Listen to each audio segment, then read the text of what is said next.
আপনি যার কাছ থেকে সহজ টেলিকমের অ্যাকাউন্ট নেন না কেন, আপনি কিন্তু অবশ্যই আপনার সহজ টেলিকম অ্যাকাউন্টের পাসওয়ার্ড এবং পিন নাম্বারটা চেঞ্জ করে ফেলবেন। ওকে, তো পাসওয়ার্ডটা চেঞ্জ করার জন্য শুরুতে আপনাকে যে কাজটা করতে হবে, শুরুতে আপনাকে দেখাই দেবো যে কীভাবে আপনি পাসওয়ার্ডটা চেঞ্জ করবেন, পরে আপনাকে দেখাবো যে কীভাবে আপনি আপনার অ্যাকাউন্টের পিন নাম্বারটা চেঞ্জ করবেন। তো পাসওয়ার্ডটা চেঞ্জ করার জন্য শুরুতে আপনি একটু স্ক্রল করে নিচে চলে আসবেন এবং আপনি এখানে লেখা দেখতে পারবেন সিকিউরিটি অ্যান্ড সেটিং। এর ভিতরে প্রথমেই আপনি পেয়ে যাবেন পাসওয়ার্ড, আর পরে পেয়ে যাবেন পিন নাম্বার। এখন পাসওয়ার্ডটা চেঞ্জ করার জন্য পাসওয়ার্ডের উপর ক্লিক করবেন, আর পিন নাম্বারটা চেঞ্জ করার জন্য এই পিন নাম্বার নামক এই অপশনটার উপরে ক্লিক করবেন। তো শুরুতে পাসওয়ার্ডটা আমি চেঞ্জ করবো, এই জন্য পাসওয়ার্ডের উপর একটা ক্লিক করে দিলাম। এখন আপনি একটা জিনিস দেখেন, সেটা হচ্ছে যে এইখানে শুরুতে লেখা আছে পাসওয়ার্ড, কারেন্ট পাসওয়ার্ড। আপনার বর্তমান যে পাসওয়ার্ডটা আছে, আপনার সেই বর্তমান পাসওয়ার্ডটা এই ঘরটা বসাইতে হবে। তো আমার বর্তমান পাসওয়ার্ডটা হচ্ছে কত 112233। আর এইখানে দেখেন চোখের মতো করে যে চিহ্নটা আছে, এটার উপরে ক্লিক করলে আপনি দেখতে পারবেন যে আপনার পাসওয়ার্ডটা কি আপনি এখানে লেখছেন। ওকে, তো এইখানে মূলত আপনি আপনার অ্যাকাউন্টের বর্তমান পাসওয়ার্ডটা দিয়ে দেবেন। এরপরের যে ঘরটা আছে দেখেন নিউ পাসওয়ার্ড, এই নিউ পাসওয়ার্ডের ঘরে আপনি দিয়ে দেবেন আপনার অ্যাকাউন্টের নতুন করে যে আপনি যে পাসওয়ার্ডটা সেট করতে চাচ্ছেন, যে 6 ডিজিটের পাসওয়ার্ডটা সেট করতে চাচ্ছেন, সেই 6 ডিজিটের একটা পাসওয়ার্ড দেবেন। আর একটা গুরুত্বপূর্ণ আপনাকে কথা বলি, সেটা হচ্ছে যে অবশ্যই আপনি এখানে ডিজিট ইউজ করবেন। কখনও আপনি আপনার ক্যাপিটাল লেটারের যে ওয়ার্ডগুলো আছে বা স্মল লেটারের যে ওয়ার্ডগুলো আছে ওইগুলো ইউজ করবেন না।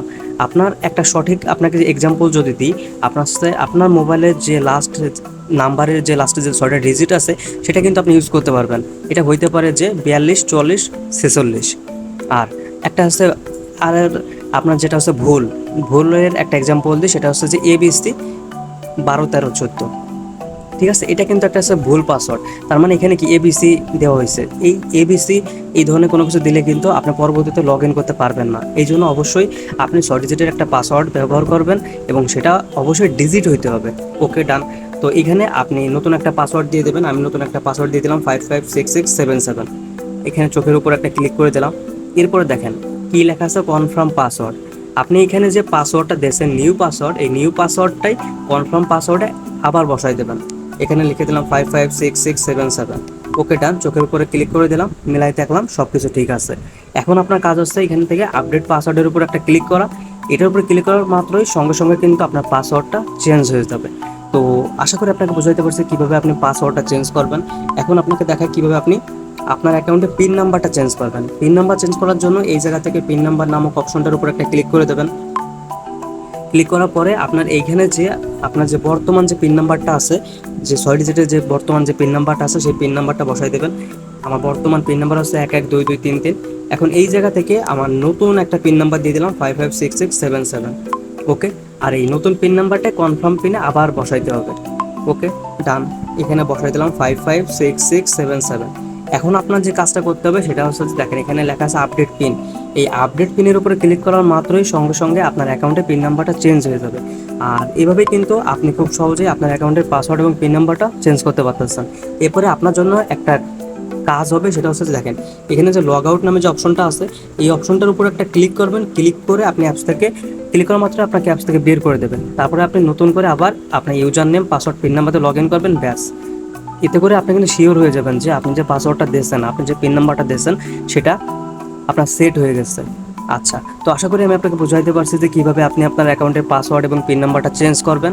আর ভিডিওটা যদি আপনার কাছে ভালো লেগে থাকে তাহলে অবশ্যই একটা সাবস্ক্রাইব করে দেবেন, আর যদি অতিরিক্ত ভালো লেগে থাকে তাহলে অবশ্যই একটা লাইক করে দেবেন। আর আপনি যদি সহজ টেলিকমের অ্যাকাউন্ট নিয়ে যদি ব্যবসা করতে চান তাহলে পাশে দেওয়া মোবাইল নাম্বারে যোগাযোগ করবেন। দেন তারপরে আপনাকে একটা অ্যাকাউন্ট খুলে দেবো। অ্যাকাউন্ট খুলে দেওয়ার পরে আপনি অ্যাপসে লগ ইন করে শুরু করে দেবেন আপনার নিজের ব্যবসা, এবং আপনি এই অ্যাপসের মাধ্যমে 3ভাবে টাকা উপার্জন করতে পারবেন। আর একটা বিষয়, সেটা হচ্ছে যে এই অ্যাপসের মাধ্যমে মূলত 3ভাবে টাকা আর্ন করা যায়। একটা হচ্ছে ফ্লেক্সি লোড করে প্রতি 1000-এ আপনার 25 টাকা লাভ হবে। নাম্বার 2, এমবিমেন্টের বান্ডেল অফার বিক্রি। একটা অফার বিক্রি করলে আপনার লাভ হবে 20 টাকা থেকে শুরু করে 200 টাকা পর্যন্ত। ওকে, আপনি যদি প্রতিদিন 3টা অফার বিক্রি করতে পারেন তাতেই আপনি 300 থেকে 500 টাকা লাভ করতে পারবেন। আর অ্যাড ইউজারের মাধ্যমে আপনি অন্যদেরকে অ্যাকাউন্ট খুলে দিয়েও অল্প কিছু করে টাকা লাভ করতে পারবেন। আর সহজ টেলিকম নিয়ে আমাদের টোটাল মিলে 10টা ভিডিও বানানো আছে।